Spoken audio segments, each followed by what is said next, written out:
vamos a ir a la clase que está por aquí. Ya.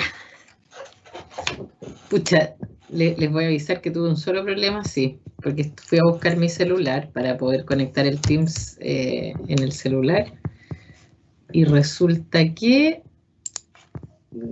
como tengo muy lleno el celular de cosas, tuve que borrar un montón de programas porque se me estaba quedando sin espacio y borré el Teams, así que de aquí al miércoles voy a tener que descargarlo de nuevo y tener cuidado porque hay algunas funciones que se activan y no se activan dependiendo porque está en el teléfono y toda una serie de cosas, así que no me atreví a hacerlo ahora como de un viaje.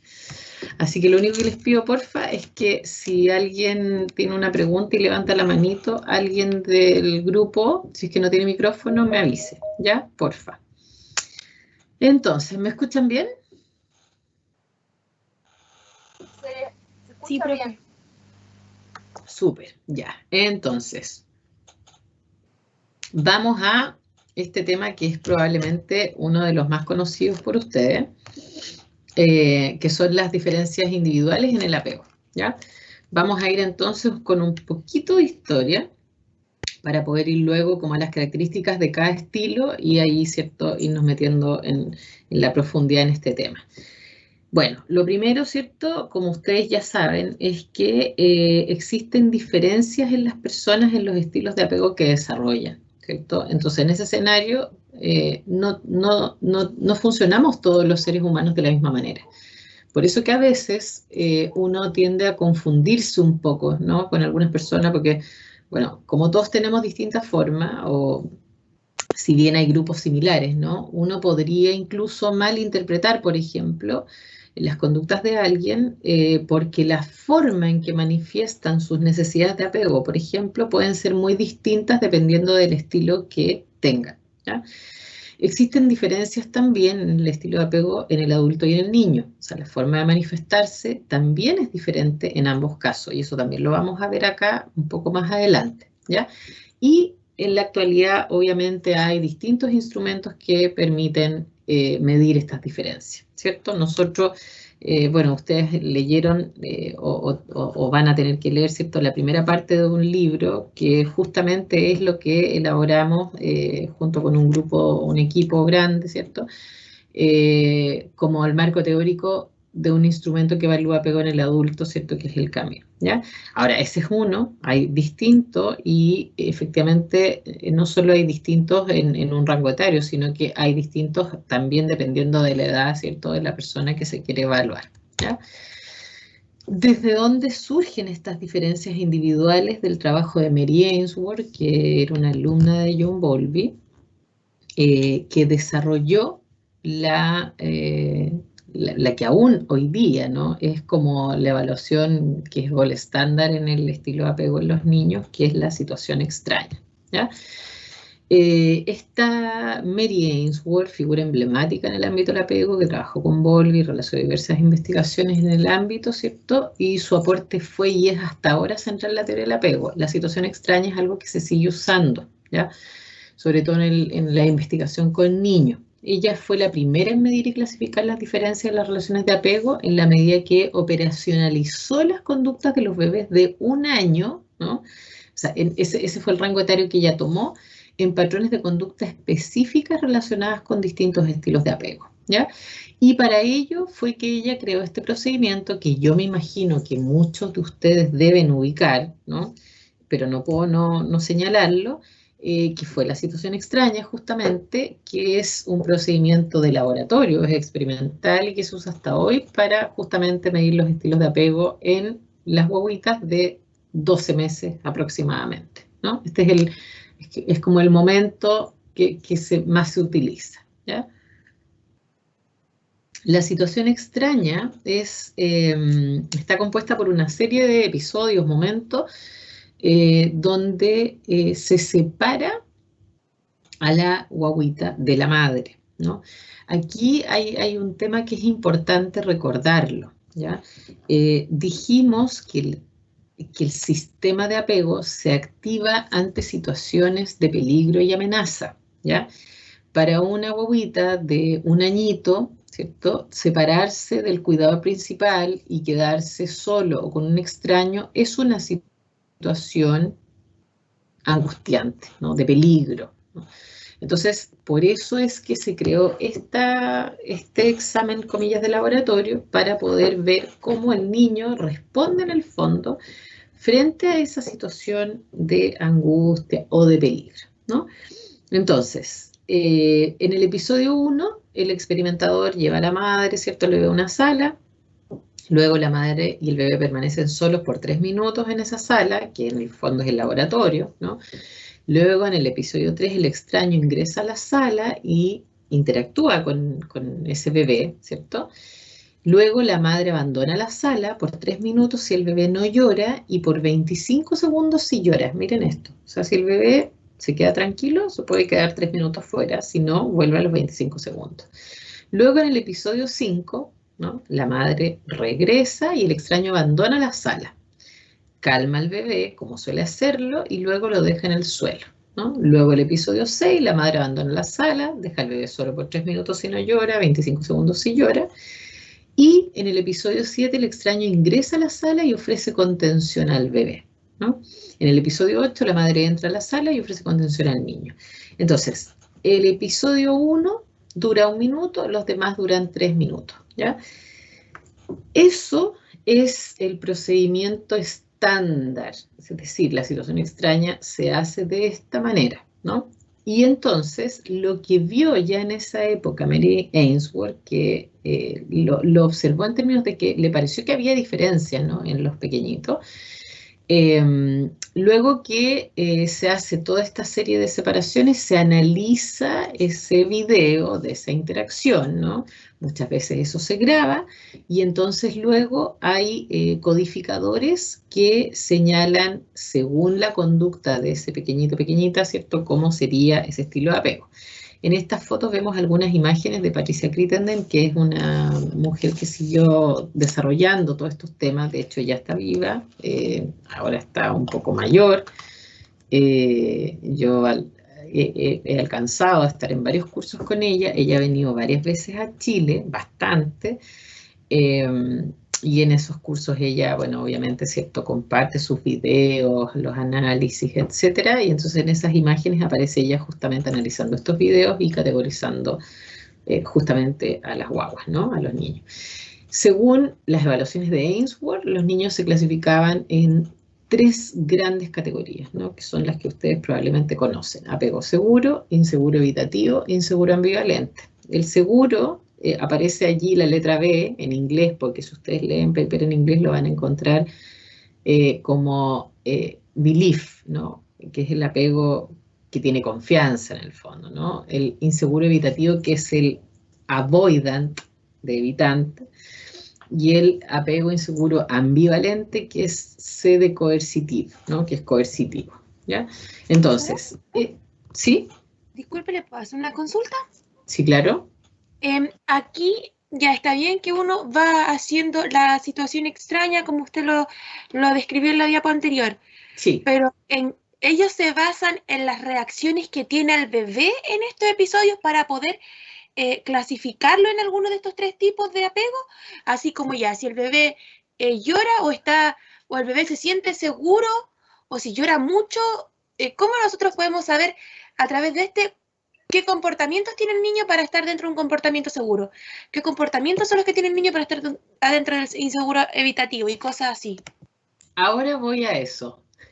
Perdón, Es perdón, justo lo que viene. perdón. Tranqui, tranqui. Pero justo ahora, en este minuto. Entonces, ¿qué es lo que vieron ellos en un niño con apego seguro en esta situación extraña? En términos justamente de lo que pregunta Leticia, ¿es o no? Sí, profe. Leticia, ya. Justamente eso que preguntas tú está descrito aquí, ¿no? ¿Cómo, qué aparece en cada uno de los estilos de apego en esa situación extraña a nivel comportamental, ¿no? O sea, ¿qué es lo que nosotros podemos ver que un niño hace? ¿Sí? Alguien me habló, parece. Hola, habla con Catherine, alias Catherine, la del nombre raro. Tengo una consulta de una compañera y una mía. La de ella Ya. dice cuándo se activa esta situación extraña. O sea, ¿a qué se refiere? Como... Cuando se activa, Sí, eso me dice. ¿Cuándo se activa la situación extraña? es solo un procedimiento experimental. Es decir, la situación extraña no es una situación real que se produzca en una familia, ¿ya? Es solo el procedimiento mediante el cual Mary Ainsworth propone evaluar el estilo de apego. Ahora, esto no se hace en el fondo en una situación normal, ¿no? Sino que se hace cuando se quiere investigar en diadas que tienen algún tipo de problemática, por ejemplo, o bien, ¿cierto? Porque hay investigaciones, bueno, ustedes saben que nosotros los que trabajamos en universidades y somos científicos, ¿no? Hacemos investigaciones a veces para saber, ¿no? No porque necesariamente haya un problema, sino justamente para tener más información acerca de cómo ocurren las cosas, los fenómenos, ¿no? Entonces, la situación extraña es una situación de carácter absolutamente experimental. No es que haya algo en la realidad, entre comillas, ¿no? En que uno vaya a hacer una situación extraña, no. Solamente se hace en contextos de investigación o de evaluación de pequeñitos y pequeñitas, ¿no? A veces que un psicólogo clínico ya tengo la duda, pero principalmente en investigación. La otra, ¿podría volver al paso 7? Le quiero preguntar algo. Ya, ¿la otra qué, perdón? Respecto al paso 7, ¿podría volver? Que quiero leer algo para preguntarle. Ah, perfecto, sí. Ya, respecto a que ingrese este extraño en la situación, ¿qué es lo que quiere medir al ingresar un extraño? Porque como yo antes le había preguntado cómo los acostumbra a otros cuidadores, a otras figuras que reconozca importante o que le hagan sentir seguro, ¿qué quiero medir? Porque entiendo que quiera medir con la mamá los tipos de apego que tiene con ella, el apego que transmite, pero no entiendo por qué ingresan a este extraño. Perfecto. Ya, el extraño a la edad de 1 año es una situación de alarma y de amenaza. Es decir, para un niño de esa edad, ¿no? La presencia de un extraño que no conoce es un indicador, comillas, ¿no? De peligro. Porque acuérdense que a esa edad los niños están justamente con todo el tema de la ansiedad de separación. Y los niños a esa edad ya reconocen muy bien a todas las personas que los cuidan, ¿cierto? Entonces, alguien que no conocen es un indicador de que puede haber una situación de peligro. Por eso es que aparece un extraño, porque la idea es activar en el niño el sistema de apego para poder ver cómo reacciona ese niño una vez que tiene el sistema de apego activo, ¿no? O sea, no sirve en el fondo solo analizar la interacción con la madre en un contexto normal, de alegría, de juego, aun cuando, ¿no? En esas situaciones podría haber elementos, ¿ya? Pero el hecho de que ingrese un extraño, automáticamente el niño lo pone ante una señal de alarma, ¿no? Entonces, el extraño entra para poder saber cómo reacciona ese niño frente a esa señal de peligro. ¿Qué es lo que hace para regularse una vez que hay una situación de potencial peligro? ¿Sí? Gracias. Súper, de nada. Entonces, seguimos, ¿no? El primer estilo de apego. ¿Qué pasa con los niños que tienen un estilo de apego más seguro en estas situaciones extrañas? Antes de la separación, lo que se ve es que los niños exploran la sala, los juguetes, con interés, ¿no? Durante la separación, muestra señales de disgusto y de extrañar a la madre, interrumpiendo la conducta de juego o exploratoria, ¿ya? Y lo que se ve habitualmente es que el niño llora durante la segunda separación, ¿ya? Cuando la madre vuelve, generalmente inicia el contacto físico, se consuela con facilidad, se calma y vuelve a jugar, ¿ya? Y lo otro que se observa es que el niño en general prefiere de manera obvia a la madre versus el extraño. Estos son niños que no se van a dar con un extraño, ¿no? Sigo, porque después así podemos ir dando ejemplos y todo, ¿cierto? Luego tenemos el apego evitativo, avoidant, ¿no? Estos son niños que suelen no llorar al separarse la madre Y lo que se ve, ¿no? Porque acuérdense que esto es una descripción más bien comportamental, lo que se ve es que los niños no se angustian ni se enojan, ¿ya? Es decir, si alguien está mirando esa situación, le da la impresión que el niño está tranquilo, ¿no? Durante la reunión con la madre o el cuidador, el niño la evita o la ignora, o se aleja o rechaza, ¿no? En general establece poca o ninguna proximidad o contacto, o sea, no se acerca, ¿no?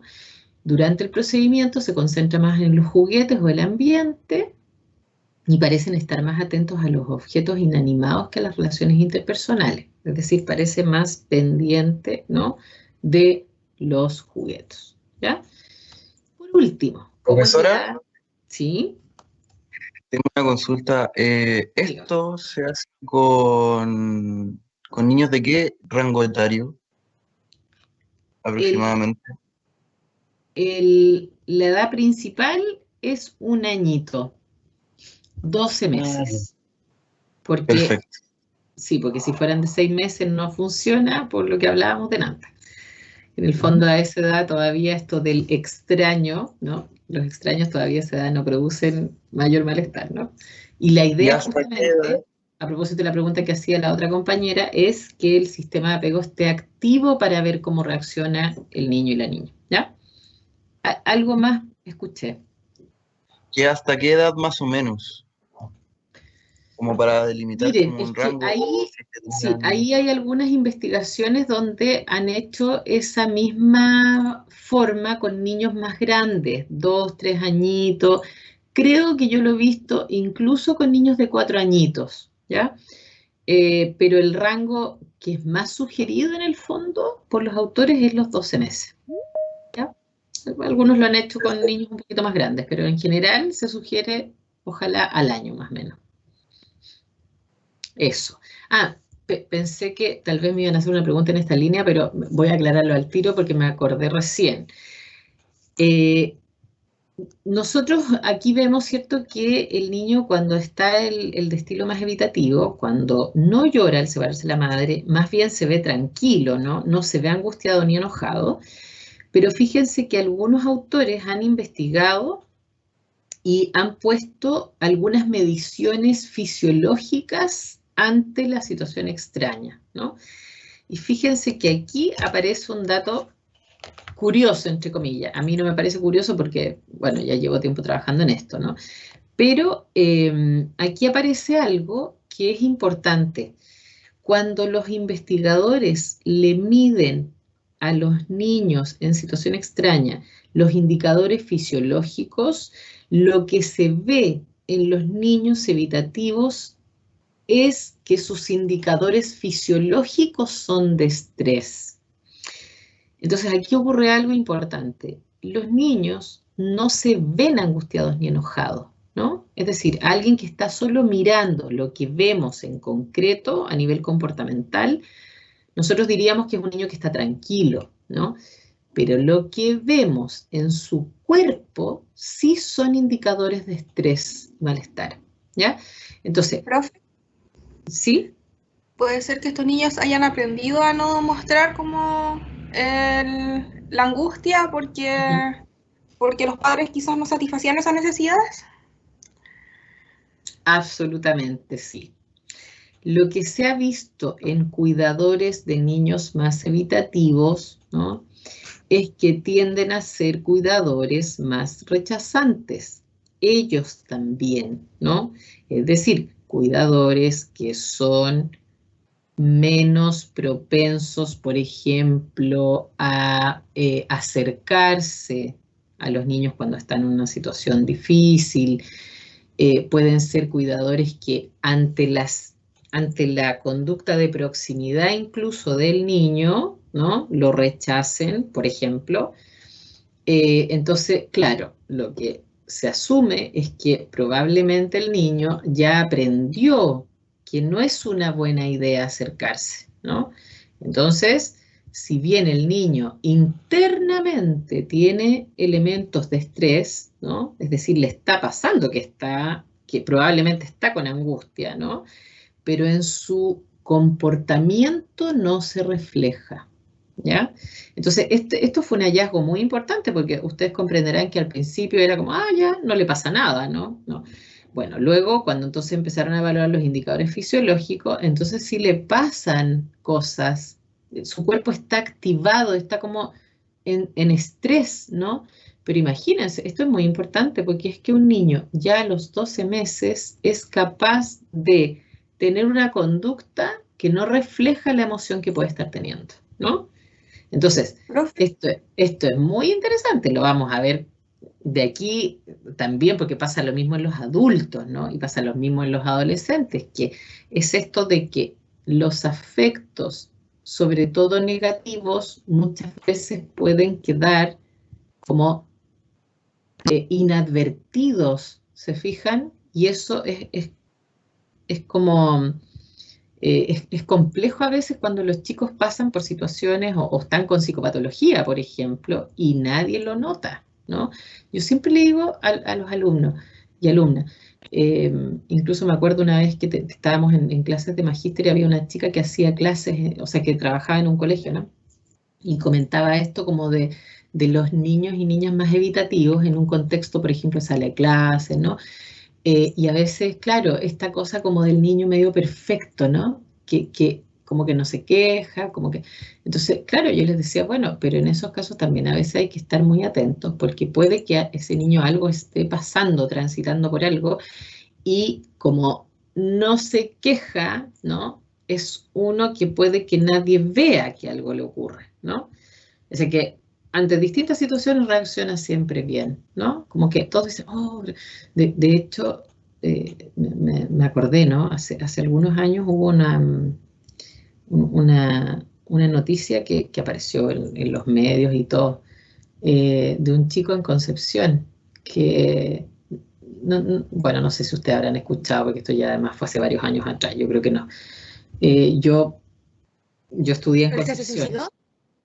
No, yo estudié en Concepción, en la Universidad de Conce, entonces tengo vínculos con colegas mías que trabajan allá, así que todo. Me enteré de esto por una colega, no lo vi en las noticias, pero salió en las noticias. No, era un chico que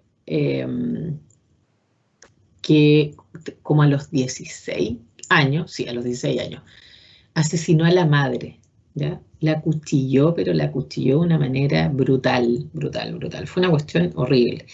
Pero lo más heavy es que después entrevistaban a distintas personas que habían tenido relación con el adolescente en el colegio, por ejemplo, y era lo más increíble era que todos decían que el chico era así como el chico perfecto, así como que nadie podía entender, ¿no? Que eso hubiese ocurrido. Y era como, pero no puede ser, o sea, ese era el alumno que todos querían tener de alumno, no sé, en el colegio era así como el primero de la clase, siempre estaba involucrado como en todo lo que era, qué sé yo, solidaridad, así, pero es que además que todos se impactaron, porque era como, no puede ser, ¿no? No, o sea, no puede ser que alguien como él haya hecho eso, ¿no? Y fue una cuestión horrible. De hecho, bueno, el chico no se suicidó, sino que lo encontraron en la situación del homicidio, en el fondo. Y bueno, y luego tuvo que pasar por un sinfín de evaluaciones y todo. Yo por eso me enteré, ¿no? Porque bueno, en algún minuto, en ese momento me pidieron un poco de ayuda para algunas cosas. Y fue súper... Entonces, yo creo que ahí a veces uno como que tiende a obviar, ¿no? Es como que el que funciona perfecto es como que todo ok, ¿no? Sí que es que es raro que alguien funcione perfecto, ¿no? O sea, como a ese nivel, que en ningún minuto le pasen cosas, que en ningún minuto, ¿no? Eh, tenga señales de angustia, aun cuando sean momentos donde uno esperaría, ¿no? Que la persona sí estuviese angustiada, etcétera. Entonces, a veces también uno podría hipotetizar que, tal como dice recién la compañera, a lo mejor a veces a los adultos, por ejemplo, a los adolescentes, también le pasan cosas importantes, angustiantes, ¿no? Y el mecanismo puede ser incluso, ojo, una negación voy a usar un término psicoanalítico, pero podría ser una negación freudiana, tal como la describe Freud, ¿no? Que al tiro, para poder explicar esto, que es tanto el nivel como de dolor, en el fondo, ¿no? Que la persona saca de su conciencia esos elementos dolorosos. O sea que de verdad ni siquiera es que lo oculte como conscientemente, ¿no? Sino que llega un momento en que es automático, ni siquiera recuerdo que tengo esa necesidad, ni siquiera recuerdo que quisiera, por ejemplo, ¿no? acercarme, ni siquiera recuerdo que sí es grato, por ejemplo, ¿no? El abrazo de otra persona, etcétera, ¿no? O sea, como la necesidad. Sí, por ahí escucha a alguien. Sí, profe, es que a mí desde la básica, igual en la media, siempre se me ha presentado como no sé si presentimiento, intuición de que los adultos en general, y sobre todo ahora de que le han dado harto el asunto del apego en la carrera, que los adultos tienen como, sobre todo en los colegios, tienen como una idealización de cómo tiene que ser un niño, porque como dice usted, Sí. Los niños cuando son pequeños, por supuesto que no se van a quedar quietos.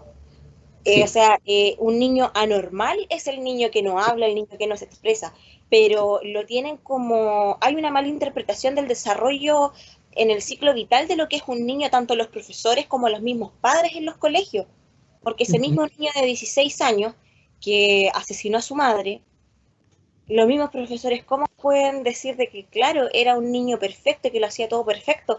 Cuando es adolescente o cuando es un niño, póngase usted 8 años, da signos. Es lo que más hay, son signos. La gran mayoría, claro, es el lenguaje no verbal. Y eso sería, yo creo, una obligación hoy en día, como están los tiempos, de que los profesores tuvieran una capacitación en ciclo vital respecto a qué están viendo. Sí. Porque es Pero es muy impropio que difícil. no sepan.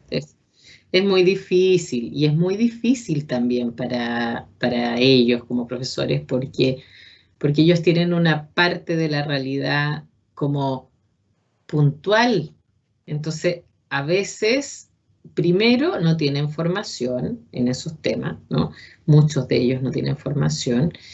Y segundo, para ellos, los niños que funcionan así les hacen mucho más fácil su tarea en el fondo, ¿no? Es decir, pasar los contenidos, etcétera, digamos. Entonces, ahí tú tienes razón, hay elementos, ¿no? que hacen un poco difícil a veces que alguien lo note. A veces es evidente, ¿no? Y yo les diría que, no sé, en mi experiencia, ¿no? Lo que veo, yo diría que los últimos años, como en los lugares, liceos, colegios, etcétera, muchos ya cuentan con el recurso psicólogo, ¿no?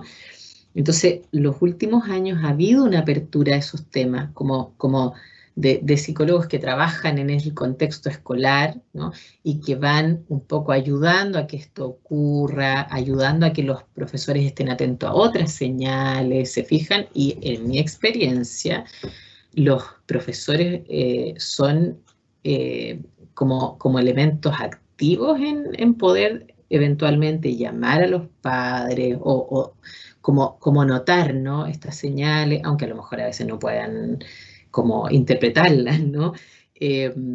Pero que yo creo que a través de los años eso ha ido como aumentando un poco. Por supuesto que es un mundo, porque imagínense o sea, imagínense ustedes que a veces ni los propios psicólogos saben de estos temas, po, porque también estos son temas que ahora, no sé, la última década ya, pongámosle, se ven con un poco más de como regularidad en las mallas, ¿no? Entonces, imagínense si a veces para los mismos psicólogos es algo difícil como de poder ver, visualizar, etcétera, y analizar. Imagínense los profesores, po, que tienen otra formación, que su foco claramente es lo cognitivo, ¿no? O sea, el foco principal. Por supuesto que hay algunos profesores que son como bastante más integrales y están efectivamente atentos a distintos elementos de sus alumnos y alumnas, pero el foco en general no es ese. ¿no? Entonces yo creo que ahí sí, pues, hay un tema que es delicado, que a veces puede pasar inadvertido, ¿no? Entonces hay que tener ojo también, en este caso ustedes, nosotros como clínicos, ¿no? Y por último, el apego. Profesora, ¿Sí? ¿puedo hacerle Diga. una consulta pequeña? Sí. Es que ya, es que me llamó la atención algo entre el apego seguro y el apego evitativo. Perfecto. Porque usted dijo que en el apego seguro el niño entra a la sala y explora y juega que jugaba con mucho interés. Pero aquí en el evitativo también aparece pero dice que más en el procedimiento se concentra en los juguetes. Pero Sí. ese niño cuando entra a la sala, ese niño está como pegado a la mamá o se aleja, porque sé que va a estar pendiente más en otras cosas y no tanto en el vínculo con las personas. Pero esa era mi duda, porque igual es como parecido, que ya si se acerca a los juguetes, pero es como con otra motivación. Uno es como uno va con real interés y el otro es como no sé si decir no tomar en cuenta, pero es como para evitar el contacto. Claro, lo que pasa es que tu pregunta va a un plano que va más allá de lo que podemos ver en la situación extraña, en el fondo. O sea, por ahora estamos solo describiendo comportamentalmente lo que hace el niño, ¿cierto?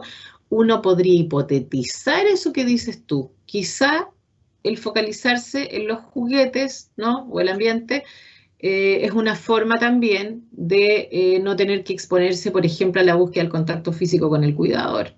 Se fijan, sobre todo si sabemos, por la investigación, que los cuidadores de estilos de apego más evitantes tienden a ser cuidadores que rechazan más, ¿no? Pero eso ya está en el nivel como de inferencia, ¿se entiende? Porque nosotros estamos recién aquí en términos de lo que se ve en un procedimiento donde se evalúa la conducta de los pequeñitos y pequeñitas, ¿ya? Pero la Entonces, conducta entonces sería parecida, porque en el evitativo va y busca los juguetes, sí. pero porque están más atentos, pero el otro también están atentos, pero están atentos de la persona. Es que esa es como la duda mía. ¿Cuál es la diferencia? No. Ya, es que es muy distinto porque en el caso del evitativo no reaccionan aparentemente ni con angustia ni con enojo a que la madre ya no esté.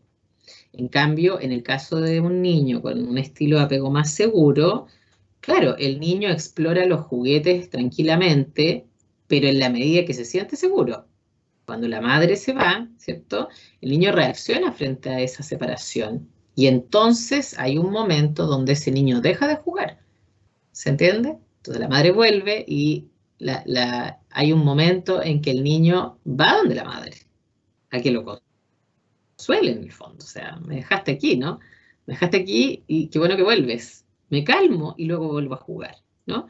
Lo que se ve en el caso de los niños más evitativos es que esta conducta pareciera en general estar más atento en el medio ambiente, ¿cierto? En los juguetes, que en la figura vincular, ¿ya? Entonces, es como, no es lo mismo, porque en el fondo el con apego seguro reacciona frente a la separación y reacciona con angustia, ¿no? Puede llorar, etcétera, ¿no? Y el evitativo es un niño que más bien parece como que no le afectara, ¿no? Eso es en lo conductual. Por eso digo, esta situación extraña, como son niños pequeñitos, ¿cierto? Un niño a los 12 meses no va a decir lo que le está pasando, ¿cierto? Es como lo que se observa a nivel de comportamiento. Nosotros, no se preocupen, porque vamos a ir viendo qué empieza a pasar después, ¿no? Pero por ahora lo vamos a dejar solo como en lo concreto que se observaría en la situación extraña, ¿ya? Y por último, el apego más ambivalente, ¿cierto? Que son los tres primeros grandes estilos, lo que se ve es que ya antes de la separación el niño parece más bien cauteloso, ¿no? O angustiado. Es decir, que el niño llega como en una actitud como de tener cuidado, ¿no? Con poca exploración. Y suele estar preocupado por el progenitor durante la totalidad del procedimiento, ¿no? Estos son niños que reaccionan más fuerte a la separación, por ejemplo, con mucho llanto, no pueden ir a la puerta, etcétera. Cuando la madre regresa, busca el reencuentro y el consuelo, pero se ven igual rabiosos, ¿no? O pasivos y no se calman con facilidad, lo que se ve es que no se calman con facilidad, que tienen,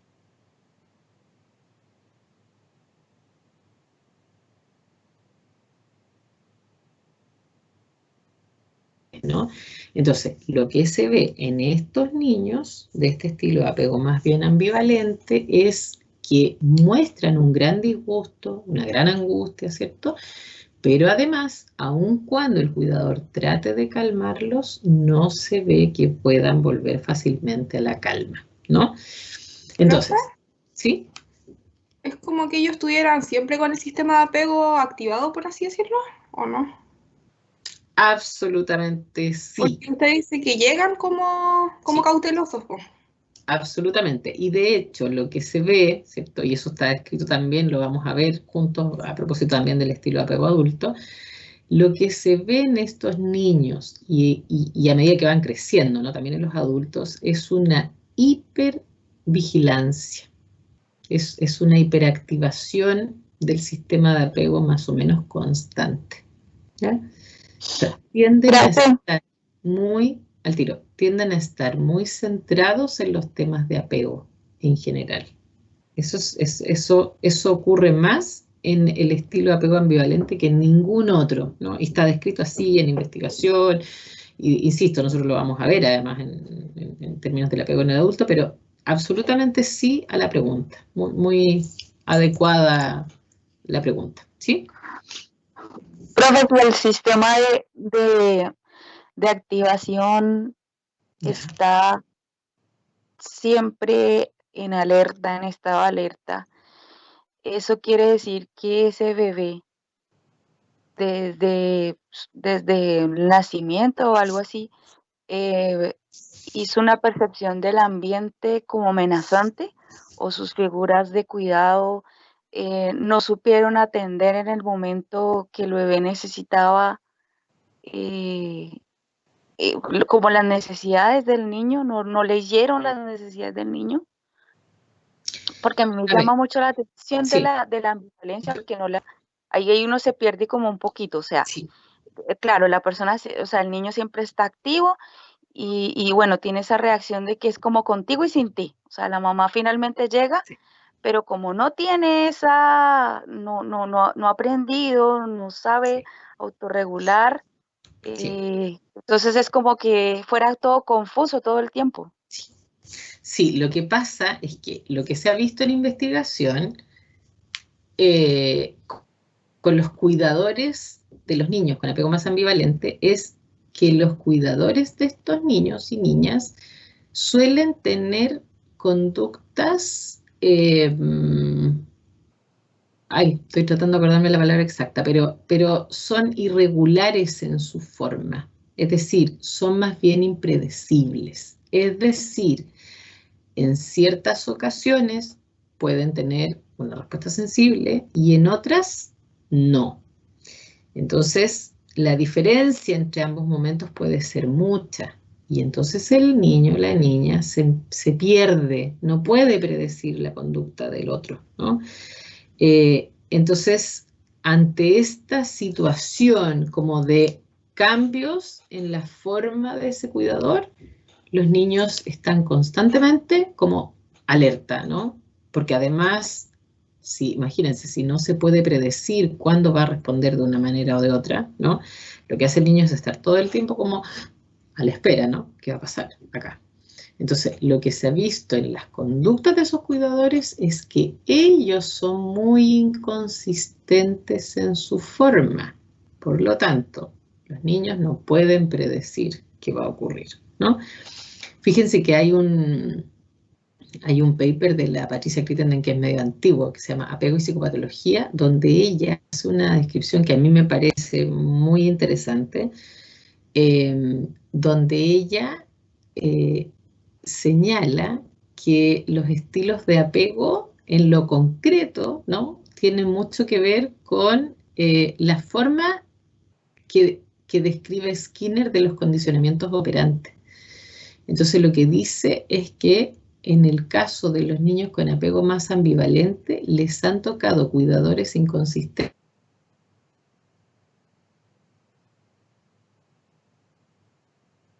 nunca sabe cuándo va a venir, pues, comillas, ¿no? Lo estoy llevando a algo muy concreto, pero eso es lo que dice ella. Si es un apego seguro, el niño sabe que va a tener una respuesta, ¿no? O sea, sabe que hace algo y viene una respuesta que es siempre la misma, ¿no? Y, en cambio, en el caso del niño más ambivalente, no sabe cuál va a ser esa respuesta del cuidador. Y en el caso del estilo evitativo, el niño sabe que la respuesta va a ser castigada. Entonces se extingue, ¿no? Miren esto, miren qué interesante. En el evitativo se extinguiría la búsqueda de proximidad. En el ambivalente se exacerba, que es lo mismo que según Skinner ocurre en el reforzamiento, que es impredecible en el fondo, ¿no? O sea, la paloma, el ratón o quien sea, ¿no? El animalito que está él como condicionando, lo que hace es que aumenta la tasa de respuesta a full, ¿no? Porque nunca sabe cuándo. Entonces, Skinner tenía un montón de investigaciones, ¿no? No sé si ustedes que ya tuvieron aprendizaje, así que por eso hablo de esto con esta propiedad, ¿no? Porque me imagino que saben a qué me refiero con los reforzamientos, los programas y todo, pero en el fondo, cuando una persona produzca, ¿no? Es justamente ese programa de reforzamiento de razón variable, que es que el sujeto emite la conducta, pero nunca sabe en qué momento, ni cuándo, ni por qué va a venir un refuerzo. Entonces, lo que dice Skinner es que en esas situaciones la persona, comilla, ¿no? Trabaja incansablemente porque en algún minuto puede venir, pero nunca sabe cuándo. Esto es lo mismo, pero en el sistema de apego, ¿no? Entonces el niño tiene, Profesora, hace pataleta, no sé, hasta que en algún minuto asume que el cuidador va a responder, ¿no? Porque como ha sido un cuidador inconsistente, quizá en algún momento responda, ¿no? O sea, porque un evitativo ni hace la pataleta, ¿para qué? Si en el fondo tiene clara conciencia de que el cuidador no va a responder, ¿se entiende? Punto, no hay discusión. Entonces, ahora, insisto, ¿no? Este es un análisis que ella hace, a mí me gusta mucho porque creo que es una forma súper simple de entender el mecanismo que puede estar muy conductual a la base. Aquí no estamos todavía, no hemos entrado todavía en lo que pasa a nivel de la internalización de esto, vamos a entrar en eso, no se preocupen, pero esto es lo más básico. Escucho preguntas, que por ahí, ¿sí? Eso quiere decir que, por ejemplo, un cuidador inconsistente puede ser aquel que en un momento dado puede, no sé, porque el niño regó la leche, con cariño decirle que estuvo mal o que, bueno, no darle tanto atado, o por el contrario, no sé, darle una cachetada. Y el niño como que no sabe si le va a tocar una cachetada o le va a tocar que no pasó nada. ¿Esa sería la respuesta de su niño? Es un excelente ejemplo, porque probablemente entonces eso podría indicar, ¿no? Que a lo mejor cuando el cuidador está tranquilo, ¿no? Dice, no se preocupe, mi amor, no, y a lo mejor en otro momento lo pilla mal parado, como dice uno, ¿no? Y deja la escoba, po. ¿Se fijan? Entonces el niño dice, chuta, ¿cuándo queda la escoba y cuándo no queda la escoba? Y está bien que se me caiga la leche, ¿entiendes? Y al revés, hay otros progenitores, o sea, miren, yo atiendo una paciente que hemos hablado mucho de su infancia, porque a ella le ha costado mucho, o sea, ahora es grande, ¿no? Es adulta, pero para ella ha sido como difícil un poco, no sé, lidiar con las relaciones interpersonales, porque es como, siempre asume que ella es la que comete errores, como que no se queja por nada, ¿no? Y ella me ha contado un par de episodios, pero esto, el papá en general era así, ¿eh? No es... O sea, habitualmente, esta era la respuesta habitual de ese papá.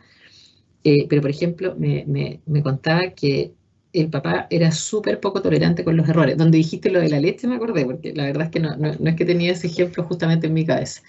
Pero, por ejemplo, ella me contaba que una vez ella en la mañana, porque ella me decía, yo siempre he sido súper torpe, me dice ella, ¿no? Imagínense, o sea, ya ella también poniéndose ella como la culpable, ¿no? Entonces dice, no, es que yo siempre fui súper torpe y todo, y entonces cuando era chica todo se me caía, pero es que era chica, ¿no? Ya.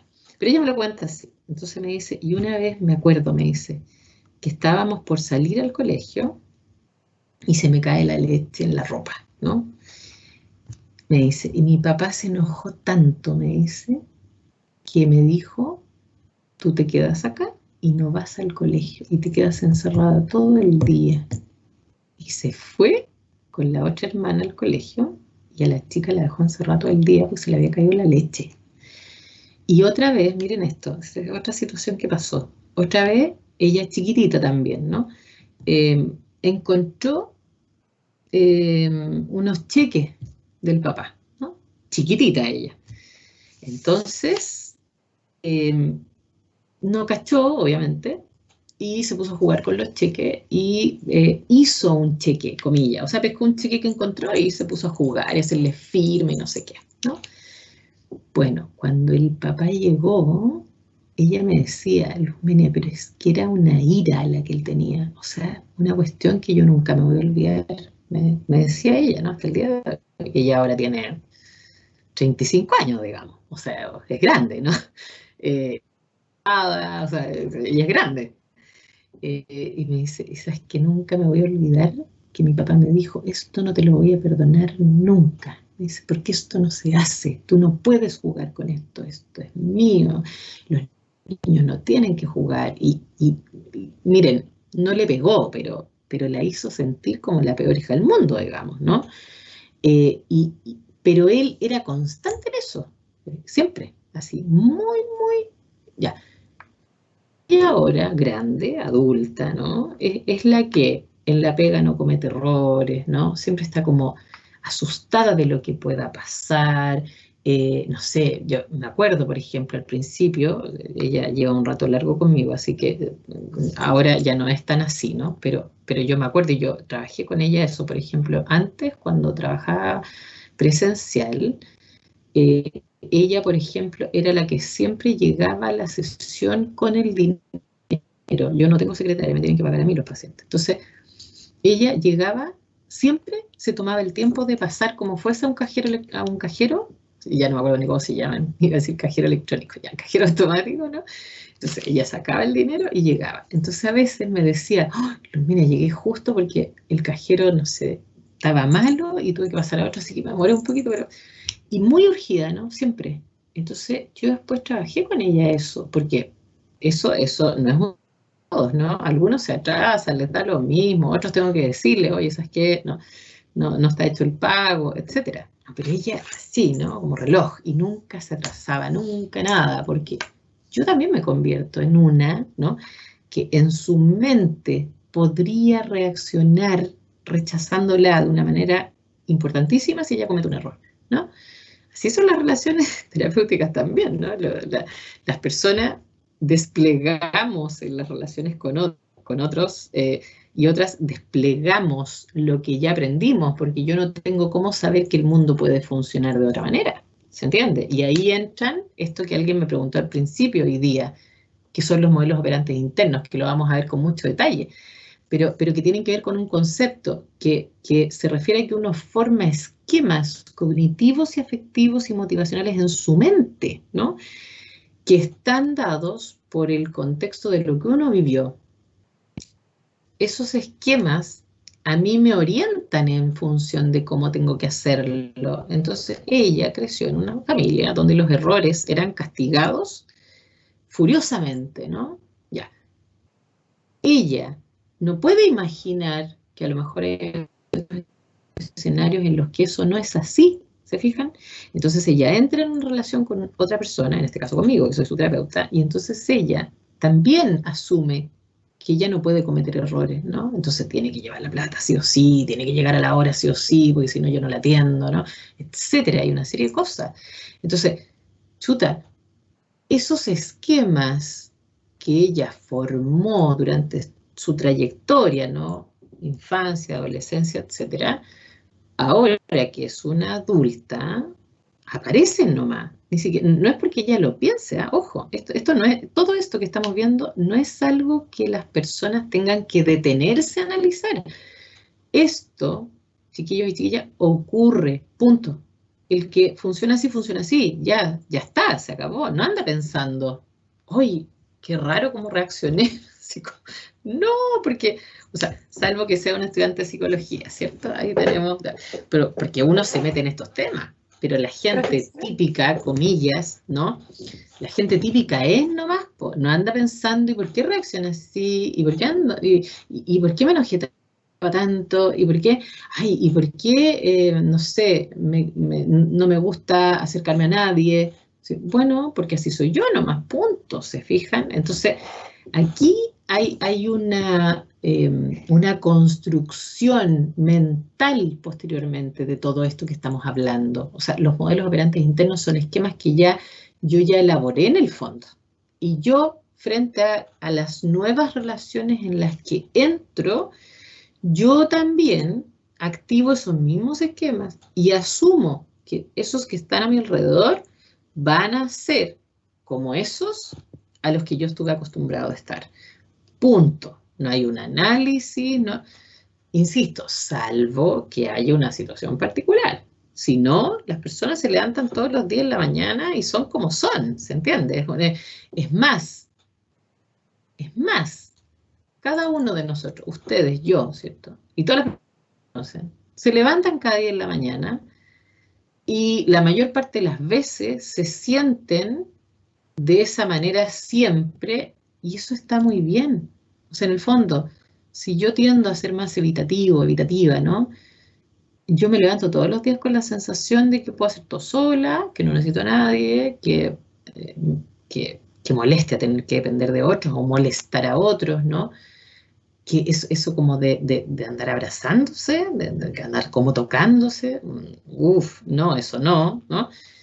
Pero eso sin cuestionamiento, ¿se entiende? Es así nomás, yo soy así. Y si alguien a esa persona probablemente le pregunta, ¿cierto? Oye, ¿y tú cómo eres? Bueno, no sé, qué sé yo, soy solitaria, me gustan las actividades, me gusta tomar los desafíos, pero sin pedir ayuda, ¿no? Me gusta hacer las cosas por mí misma, ¿no? Y me siento valiosa en la medida que lo hago por mí misma sin apoyarme en nadie. ¿Se entiende? Sin cuestionamiento. Entonces, ahí hay algo, ¿no? Que es una forma que se va aprendiendo, pero que luego está acá. Entonces uno tiene un esquema para todo eso. Uno tiene un esquema de sí mismo, uno tiene un esquema de cómo son esas otras figuras que están alrededor. Esos son los modelos operantes internos. Lo vamos a ver igual después, ¿no? Pero esto que estamos viendo en concreto, conducta, después traspasa un plano que es la internalización. Y yo luego lo tengo en mi cabeza. No necesito que nadie me lo recuerde, no necesito, y es más, puedo no hacer ninguna conducta, ¿no? Y puede el otro no hacer ninguna conducta. Y yo me comporto con ese otro de la misma manera que estoy acostumbrado porque es lo que yo asumo que le pasa a los demás, ¿no? Alguien por ahí tiene una pregunta. Yo quería consultar, ya, porque entendí que en el apego, en el ambivalente, puede que en un momento yo tenga una respuesta como de apego seguro, que sí no me van a retar o que sí me van a confortar, pero en otras veces puede que, como daban el ejemplo de la Ángela, pues que era una, acepten que se me cae el vaso de leche de forma, no sé si irracional, pero de forma normal, no sé cómo decirlo, o Sí. la otra que se exacerbe y que reaccione con ira. Sí. Ya, yo tenía pensado como que, yo creía que el apego ambivalente era como una mezcla de un cuidador que pasaba de un apego seguro, que en un contexto o en una situación dada actúa como seguro y en otra rechazante. Pero el rechazante, esa es mi duda, ¿el rechazante reta o el rechazante no pesca nomás? Puede ser cualquiera de las dos, depende. Porque esa es como mi duda, como el apego evitativo. El niño que va a tener un apego evitativo, entonces puede que su papá o no lo pesque o siempre lo esté retando, o sea, como lo que tiene el caso que contaba, que el papá siempre reaccionaba con ira y todo eso.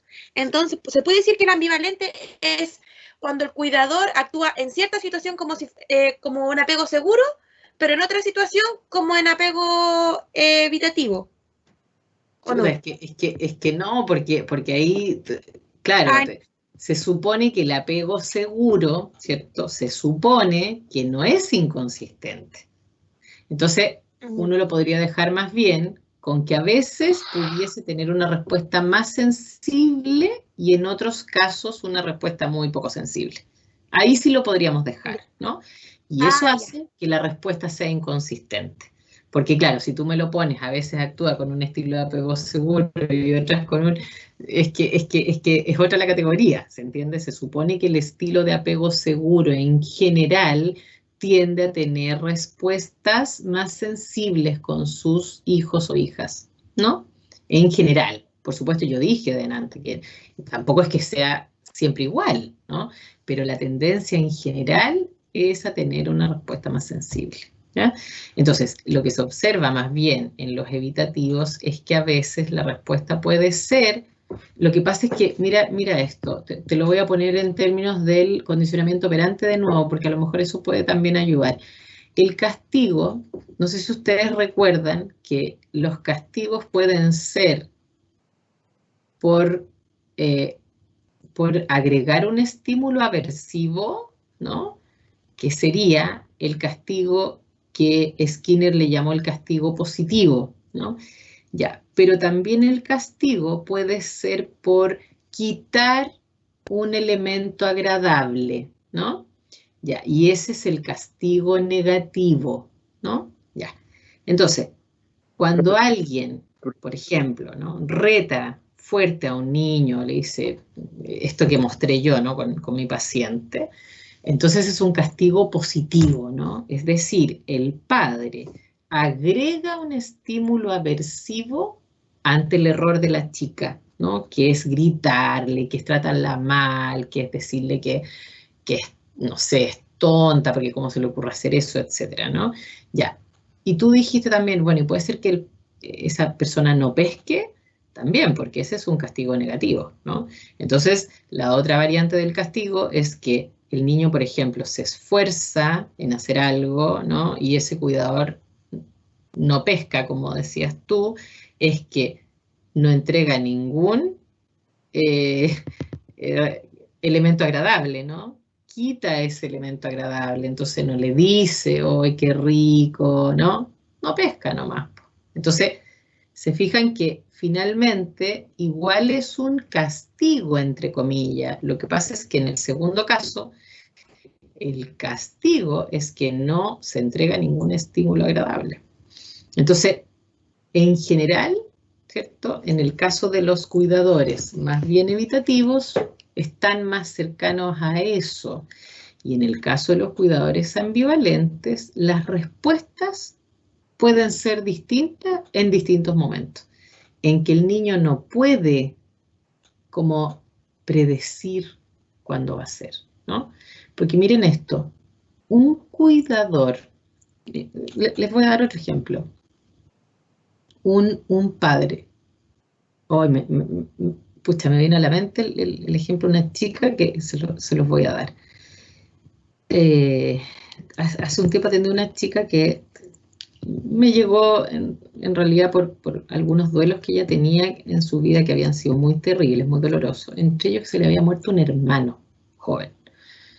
Y ella sufrió mucho con la partida de ese hermano y mucho tiempo durante las sesiones conmigo trabajamos eso, porque ella, bueno, ella además era muy cercana a este hermano, eran 3 hermanos, pero este, que era un hermano hombre, era el más cercano a ella, ¿no? Tenían poca diferencia de edad y se llevaban muy bien, eran como amigos, hermanos, todo, ella lo quería mucho, se apoyaba en él en ella, etcétera, ¿no?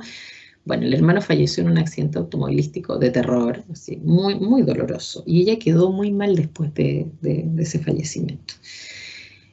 Entonces, cada cierto, o sea, bueno, cuando el hermano estaba de aniversario de muerte, ¿no? Ella, cuando consultó conmigo, ella estaba casada, tenía 2 hijos.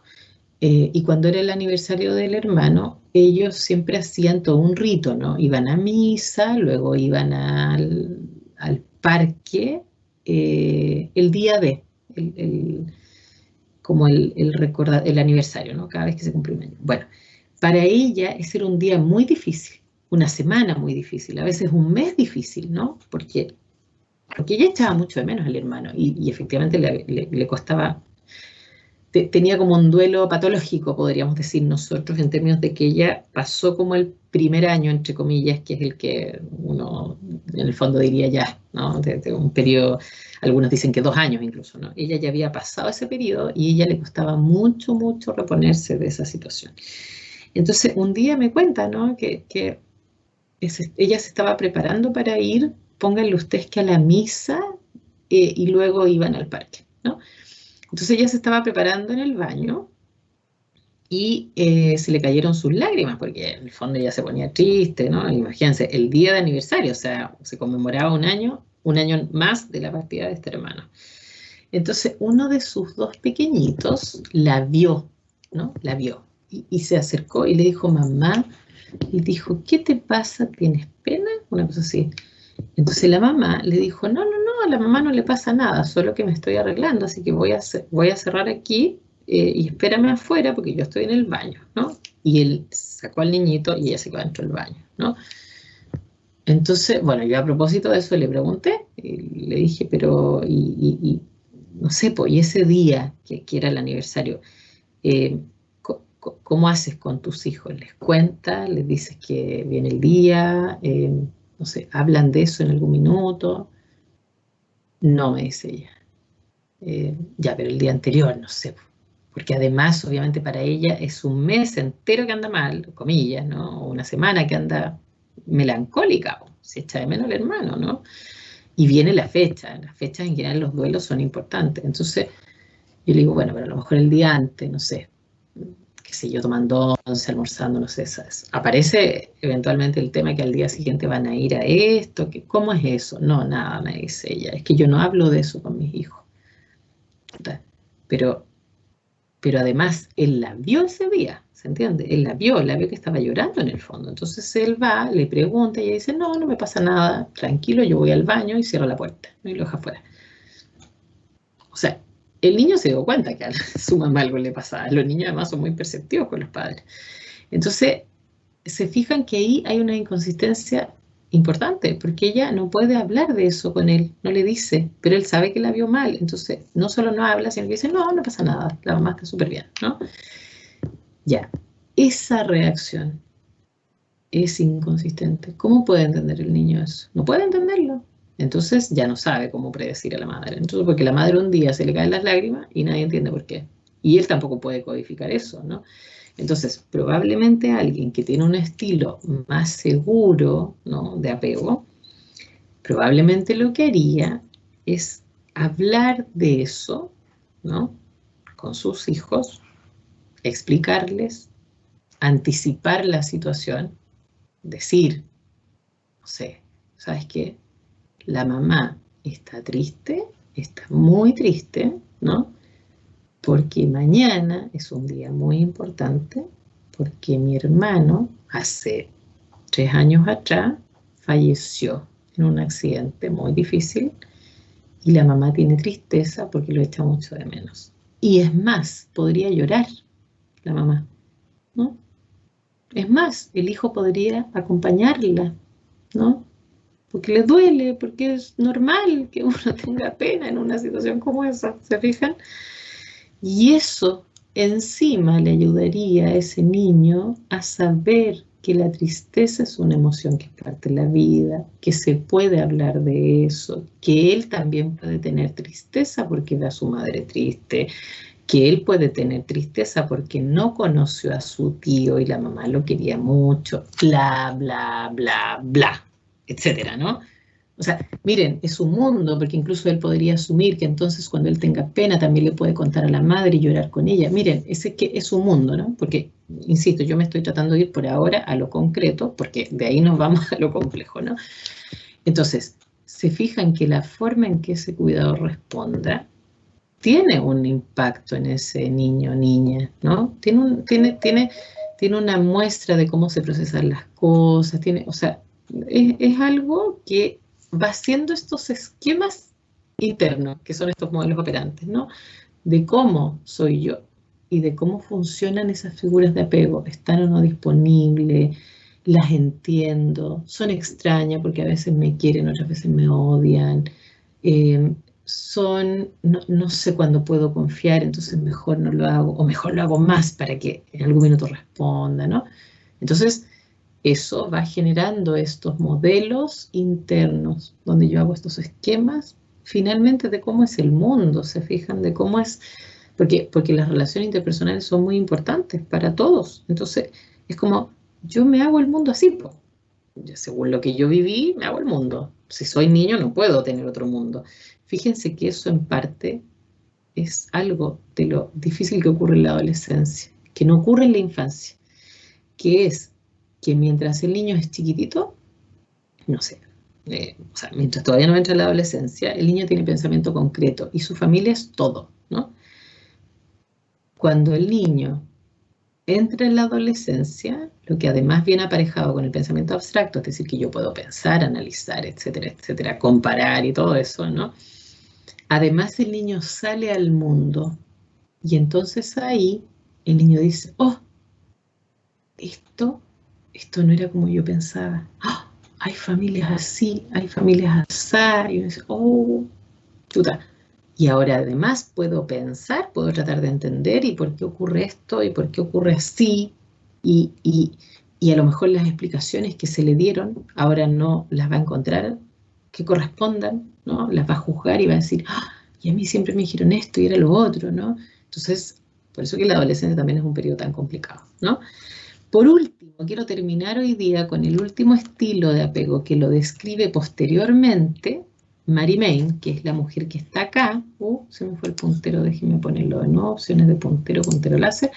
Esta mujer que está acá, acá tenemos Bowlby, Mary Ainsworth, Patricia Crittenden, y aquí tenemos a Mary Main, ¿no? Que es la autora que describe el cuarto estilo, comillas, ¿no? Que es el apego desorganizado, desorientado. Lo que dice ella, junto con su grupo de trabajo, es que este estilo de apego tiene un despliegue secuencial de patrones contradictorios. Por ejemplo, niños que se acercan muy intensamente y que luego se van, ¿no? Por ejemplo, que tienen también conductas como contradictorias, como mucha perturbación, mucha ira, ¿no? Movimientos y expresiones de perturbación poco o mal dirigidos, incompletos e interrumpidos, que van a tener una conducta de ira y luego se quedan, ¿cierto?, hacia otro lugar, se van, etcétera. Movimientos estereotipados, asimétricos, como que a uno le llaman la atención, ¿no? Que son siempre los mismos, por ejemplo, con una forma extraña. Y por último, movimientos y expresiones que indican paralización y congelamiento, que es esto que está descrito también en los animales, que es el freezing, que es como personas que de repente se quedan como en blanco, ¿no? No pueden como continuar, ¿ya? Miren esto, hay toda una discusión hoy día, en la que no me voy a meter hoy día, por supuesto, porque quiero cerrar con esto, y después lo podemos ver con un poco más de calma, ¿ya? Hay toda una discusión hoy día. De hecho, Patricia Crittenden, por ejemplo, no está de acuerdo con esta categoría. Ya hay una discusión eterna. Yo no me voy a meter en eso porque yo también tengo mi propio punto de vista, pero prefiero que ustedes sepan primero todo y después lo vayan decantando, ¿no? Porque, por ejemplo, Patricia Crittenden lo que dice en verdad es que en esto que le llaman desorganizado, desorientado, más bien es que el niño tiene como elementos de ambos prototipos, ya sea inseguro evitativo, inseguro ambivalente al mismo tiempo. Y en ese escenario lo que uno ve como comportamentalmente parece desorganizado, ¿no? Pero lo que ella dice es que es como que en un mismo niña hubiese una activación de las dos estrategias inseguras al mismo tiempo, ¿no? Entonces como que quiero ir pero no quiero, entonces me quiero acercar pero quiero alejarme, quiero estar pero quiero pegarte, ¿no? Entonces se ve como algo en que la persona quedara un poco confundida, ¿no? Como no sé para dónde ir, no sé cómo moverme, etcétera, ¿ya? Entonces, insisto, yo se los voy a dejar así. Después vamos a hablar de esta categoría y todo, pero ojo que no todos los autores, ¿cierto?, están de acuerdo. Ya, hasta ahí quiero quedar hoy día porque después tenía este grafiquito, pero no los quiero torturar hoy día y podemos partir la otra clase además viendo este gráfico, así que no es problema, ¿ya? Déjenme salir de aquí para volver al Teams para ver. Denme un segundo, que vuelvo acá. Ahí estoy de nuevo. Voy a irme al chat. Profe, en las clases siguientes podríamos ver más a profundidad el apego desorganizado. Pero por supuesto, ni un problema. Ya, espérenme un poco. Lo que pasa es que no sé si lo vamos a ver directo en la primera clase, solo eso, porque, bueno, en la primera clase ya dije que voy a partir con ese esquemita que se los mostré recién, que era lo último que tenía pensado que alcanzara hoy día, me faltó solo eso. Pero vamos a ir mirando esto de la desorganización y desorientación, comillas, desde un poco la visión tradicional, que es la de Mary Main, ¿cierto? Y el hecho de que hay toda una discusión ahí, pero es una discusión que está como en proceso, ¿no? No está resuelto. Así que, claro, podríamos hablar de esa discusión para que a lo mejor ustedes también tengan el evento, ¿ya? Bueno. 1:11 en este minuto tengo yo. ¿Quieren hacer alguna pregunta? ¿Quieren comentar algo? Yo voy a subir, para tranquilidad a ustedes, probablemente en la noche, hoy día no sé si alcance la tarde, pero pretendo en la noche empezar a subir el material a la plataforma porque la coordinadora del curso ya dejó operativo el ramo, ya puso como los detalles, ¿no? Así que, perdón, así que pretendo hacerlo hoy día, como les digo, lo más probable que sea en la noche, porque ahora en la tarde estoy muy complicada, pero capaz que incluso alcance la tarde, ¿ya? Pero me comprometo de todas maneras a dejarlo listo hoy día en la noche en algún minuto, ¿ya? Así que porfa ténganme paciencia que de ahí en adelante me pongo al día y no me demoro más, que tengo que entrar a cachurear ahí la plataforma. Así que para que estén tranquilos con eso. Yo a Leticia le mandé varios textos que ella me dijo que los iba a compartir con todas, así que me imagino que eso ya ocurrió. Y hoy día en la mañana también le mandé a los delegados que me escribieron, que era, Catherine, denme un segundo. Es que no me acuerdo de todos los nombres que aparecían en ese correo y no me quiero equivocar. Espérenme un poquito. Delegado Psicología UCM, me escribió Juan Figueroa, Ángela López y Catherine McRae para pedirme un texto que no habían encontrado, que era el de Nelson Valdés, ¿ya? Y ese también se los envió hoy día en la mañana temprano. Ahora, lo que yo voy a hacer hoy día, probablemente en la noche, es subir a la plataforma todo aquello, ¿ya? Lo que le mandé a cada uno por separado, algunos me lo pidieron por ResearchGate, también mandé otras cosas por ResearchGate. Entonces, hoy día lo que voy a hacer en la noche es dejar todo ok en la plataforma, clase 1, clase 2, ¿ya? Y en la clase de hoy la voy a dejar hasta ese esquema que les mostré, ¿ya? Cosa que si alguien quiere empezar a mirar el esquema antes de, no hay ningún problema y yo igual lo voy a revisar en la próxima clase, pero si alguien quiere mirarlo, mejor aún, ¿ya? Entonces voy a dejar con nombres así, clase 1, la del miércoles, clase 2 le voy a poner la de hoy día, que es esto que vimos hoy, ¿ya? Por si acaso. ¿Alguna duda, consulta, comentario o algo antes de despedirnos? Profesora, yo tengo una duda acá, Matías. Dígame.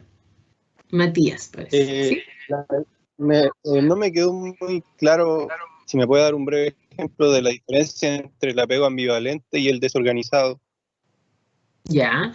A ver, lo que se ve conductualmente, en el caso del desorganizado, es que aparentemente hay conductas contradictorias o muy intensas en el niño o niña que está en la situación extraña, ¿ya? El apego el apego ambivalente en general, ¿no? Lo que se ve es que el niño está más próximo al cuidador, que se queda todo el rato ahí, ¿no? Que cuando es la reunión, a veces sí tiene esto como de notarse más enojado, ¿no? Pero claramente una intensidad menor, ¿ya? Y en el caso del estilo más bien desorganizado, suelen ser conductas mucho más intensas, mucho más contradictorias y que realmente al que está como observando la situación, ¿cierto? Le da la impresión de no poder entender. Es como que la forma, ¿no?, del niño de acercarse a ese cuidador no tuviese una organización, ¿ya? Que es como que entre que me acerco me voy, ¿cierto? Entre que me quedo congelado y parece que no hago nada, ¿no?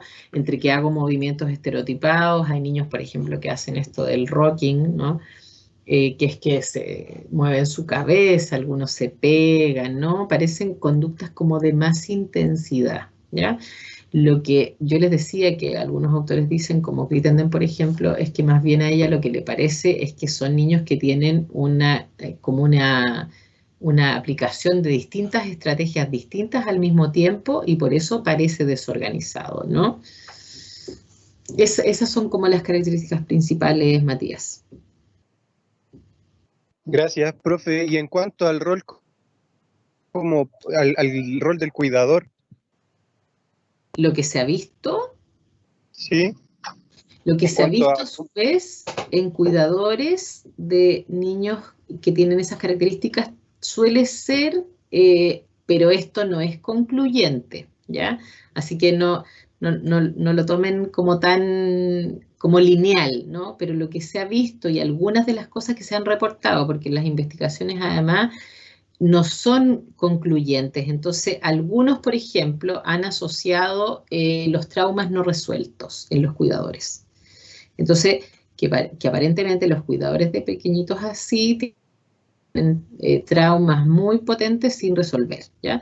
Hay otros, por ejemplo, que han encontrado que la forma de comunicación con los padres en estos casos es una comunicación que es poco clara, que es inconsistente, que es incongruente, por ejemplo, ¿no? Hay otros investigadores que han asociado abuso sexual, por ejemplo, ¿no? Niños que han sufrido abuso sexual. Hay otros investigadores que dicen, por ejemplo, que niños que han vivido con padres con mucha psicopatología, por ejemplo, padres con adicciones graves, por ejemplo, ¿no? Tienden a desarrollar estilos más desorganizados. Miren, yo les diría que en ese rango más o menos están las investigaciones que han intentado ligar cómo son los cuidadores cuando se observan los pequeñitos con ese tipo de dificultad. Insisto, aquí hay toda una discusión más o menos importante porque, claro, algunos dicen eso, ¿no? Pero luego entonces hay otros autores que hacen otra investigación y dicen, miren, ¿saben qué? En la misma muestra qué sé yo, tenemos niños que fueron abusados sexualmente y en realidad no tienen un apego desorganizado. Entonces ahí entra toda la polémica, porque dice, bueno, entonces pareciera ser, ¿no? Que no es un evento puntual el que necesariamente va a marcar la desorganización, ¿no?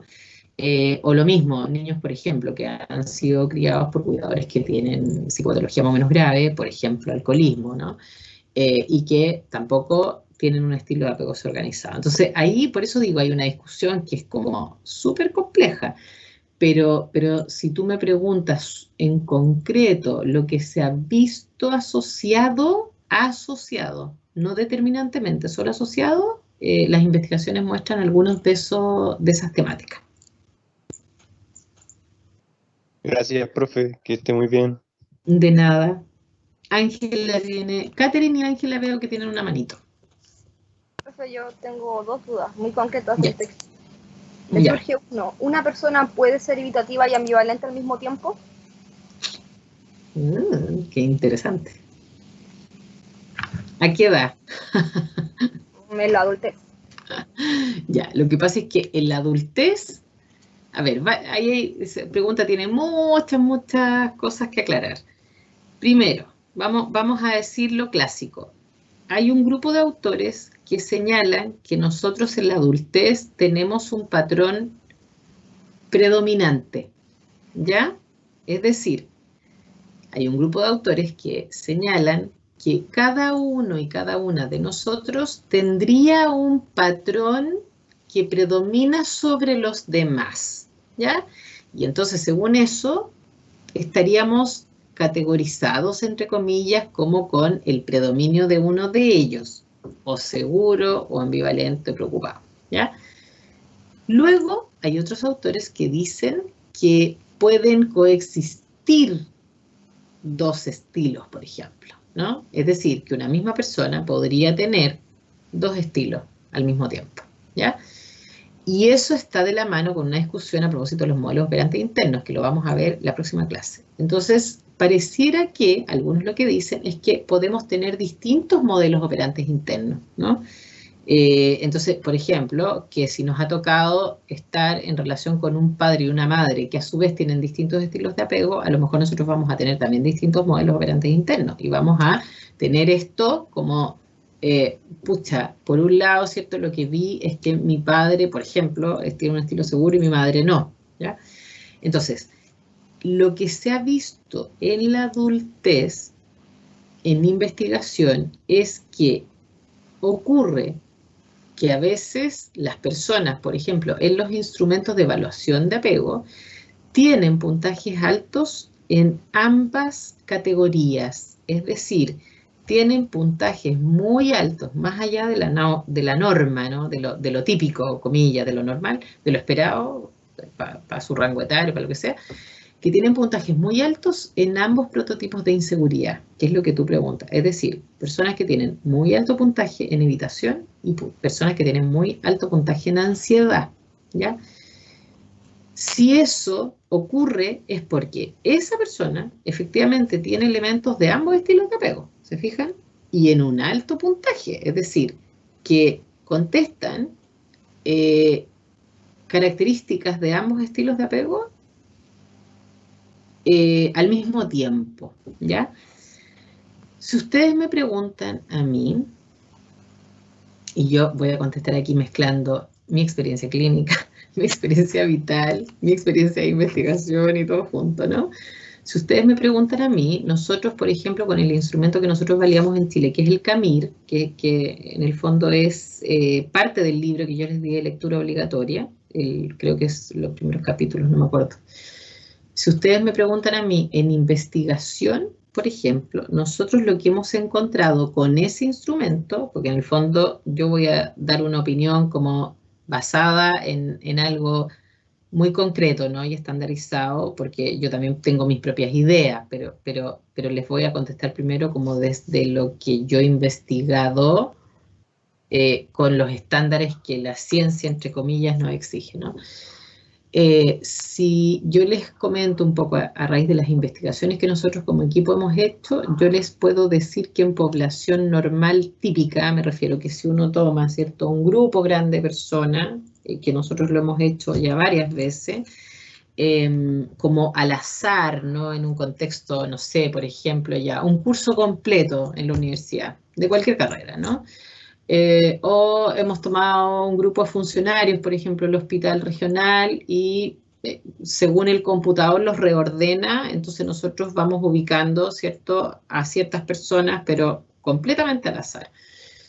Si nosotros hacemos investigación de esa manera, que en el fondo es población típica, ¿no? Porque ahí está todo mezclado, ¿no? Puede haber algunas personas que están bien, otras que están mal, otras que están con más sintomatología, con menos, etcétera, otros que están sanísimos, no sé, que me refiero a psicopatología mental hablando.